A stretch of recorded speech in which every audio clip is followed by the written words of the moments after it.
Hi friends.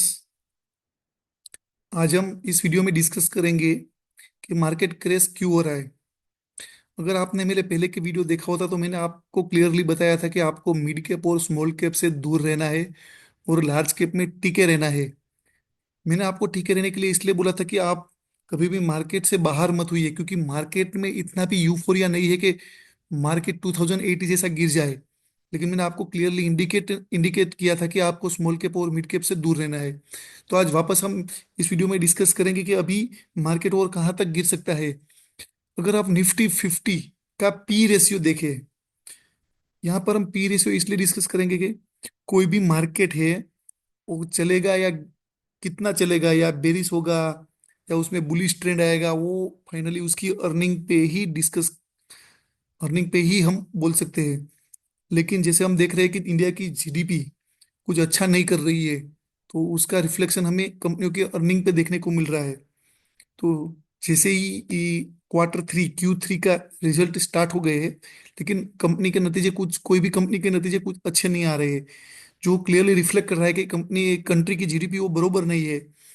अगर regular में हम अगर हम देखा जाए तो हमारा इंडिया का इन्फ्लेशन अराउंड 5% जितना है, और अपना जीडीपी ग्रोथ 6.2 है। अगर आप इसे काउंट करो तो डॉलर टर्म में हमारा जीडीपी ओनली 1% ही है। लेकिन क्या एक कंटिन्यू ऐसा ही रहेगा? तो चलो डिस्कस करते हैं।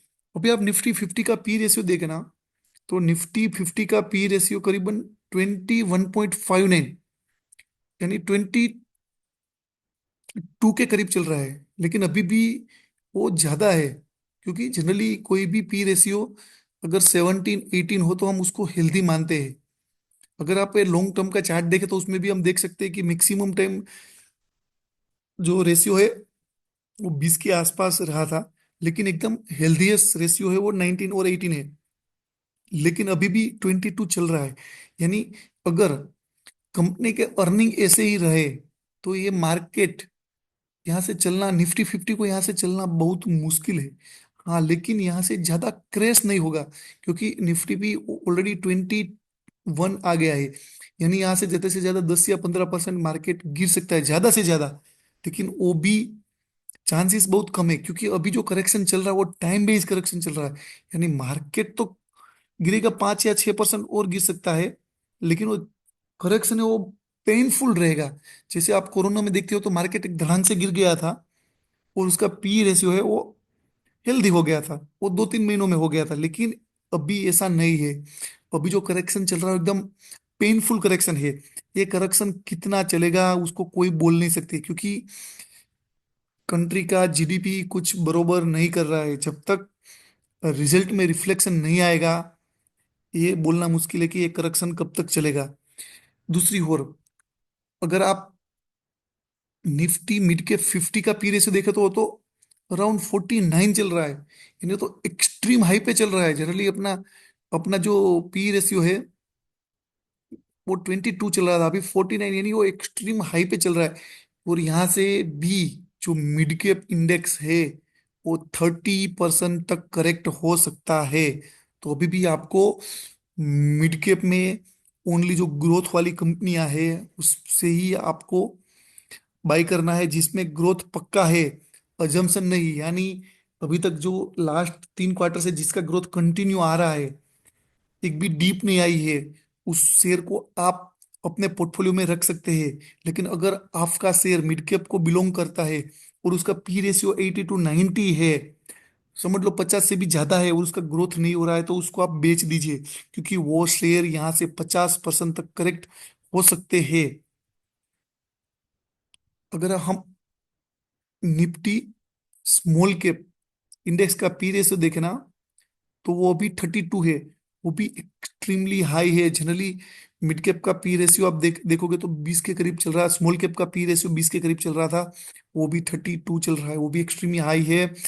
स्मॉल कैप इंडेक्स यहाँ से भी 20% का करेक्शन दे सकता है। तो अभी भी आपको स्मॉल कैप में सिलेक्टेड शेयरों में ही रहना है जिसका ग्रोथ कंटिन्यू आ रहा हो। अगर आपके शेयर में ग्रोथ नहीं है, अगर आपकी कंपनी प्रॉफिट से अगर नेगेटिव में चली जाती है, तो वो शेयर को बेच दीजिए। आप को आगे जाके वो शेयर कम प्राइस में लेने का मौका मिलेगा अगले महीने या मार्च तक। और मैं आपको अभी बोल रहा हूँ कि अभी मार्केट से कंप्लीटली आउट होने का टाइम नहीं है, क्योंकि अभी जो कंट्री का जीडीपी एकदम गिर गया है, जैसे मुझे पता है, आपको पता है, इसे गवर्नमेंट को भी पता है कि अभी कंट्री का जीडीपी गिर गया है। तो अभी गवर्नमेंट को पता चल गया होगा कि वो जो डायरेक्शन में काम कर रही है उससे थोड़ा हटके काम करना पड़ेगा, ताकि ये रिजल्ट है वो सही हो जाए। अगर जीडीपी सही नहीं हुआ तो आगे जाके और भी बड़ा खतरा इंडियन शेयर मार्केट के ऊपर आ सकता है, क्योंकि कंटिन्यू से रुपीज वीक हो रहा है against the dollar. Against the dollar rupee weak हो रहा है। अगर आप अमेरिका में जाए तो 10 ईयर यूएस बॉन्ड की यील्ड 4.9 के करीब चल रही है। इसका मतलब कि उसको 5% का प्रॉफिट विदाउट रिस्क लिए उधर मिल रहा है। तो वो लोग इधर 10% कमाने के लिए क्यों आए? क्योंकि अगर वो यहाँ पे 10% कमाते हैं तो रुपीज का अगले साल में गिरना तय है। तो अगर वो 10 से 15% कमाते हैं तो अगर वो रिस्क लेके अगर 4 से 5% कमा ले, उससे अच्छा है कि वो विदाउट रिस्क यूएस बॉन्ड खरीद ले और शांति से 5% कमा ले, जब तक ये रुपीस मैक्सिमम वीक नहीं हो जाता। और रुपी को वीक होने से यहाँ पे कोई नहीं रोक सकता है, क्योंकि अपना जीडीपी गिरा हुआ है। इस गिरे हुए जीडीपी में रुपीस को संभालना बहुत मुश्किल है। अगर इसे गिरे हुए जीडीपी में अगर रुपीस को संभालने जाएंगे तो जीडीपी और गिर जाएगी। अगर जीडीपी को संभालना है तो रुपी गिर जाएगा।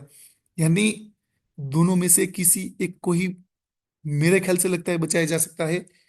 तो यहाँ की गवर्नमेंट ट्राई करेगी कि जीडीपी बच जाए, क्योंकि अगर जीडीपी ट्रैक पे आ जाएगी तो बाद में रुपया भी थोड़ा संभल जाएगा। यानी अगर ज्यादा गिर गया तो वापस ऊपर आ जाएगा थोड़ा बहुत। यानी उसको स्ट्रीमलाइन बाद में भी कर सकते हैं। लेकिन अगर रुपये को संभालने जाएंगे और जीडीपी गिर जाएगी तो बाद में जीडीपी को संभालना और स्ट्रीमलाइन करना मुश्किल है। तो गवर्नमेंट को ये बरोबर पता है कि क्या करने का। उसको समझ में भी आ गया होगा और गवर्नमेंट अभी उस तक काम करना शुरू कर दिया होगा। तो अभी अगर आपके पास ऐसे शेयर है जिसका अर्निंग नहीं आ रहा है, अपने एजम्पशन बेस पे लिया हुआ है, तो उसमें निकल जाइए। लेकिन अगर आपका शेयर्स ऑलरेडी 60 से 70% टूट गया है तो आप अभी उसमें बने रहे। उस अगर उस रियल में कंपनी आपको लगती है कि 15-20 साल रहेगी तो उसको बेचिए मत।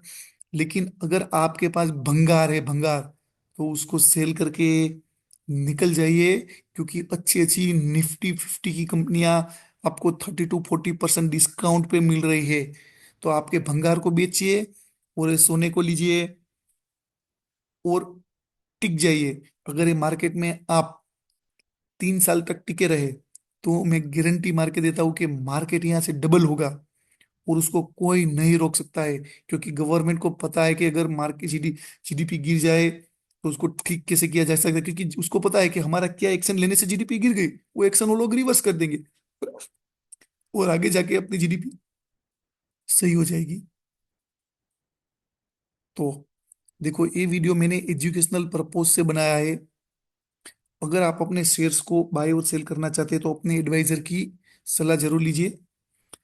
अगर आपने मेरे पुराने वीडियो देखेंगे तो आप अपने लॉस से बच सकते थे।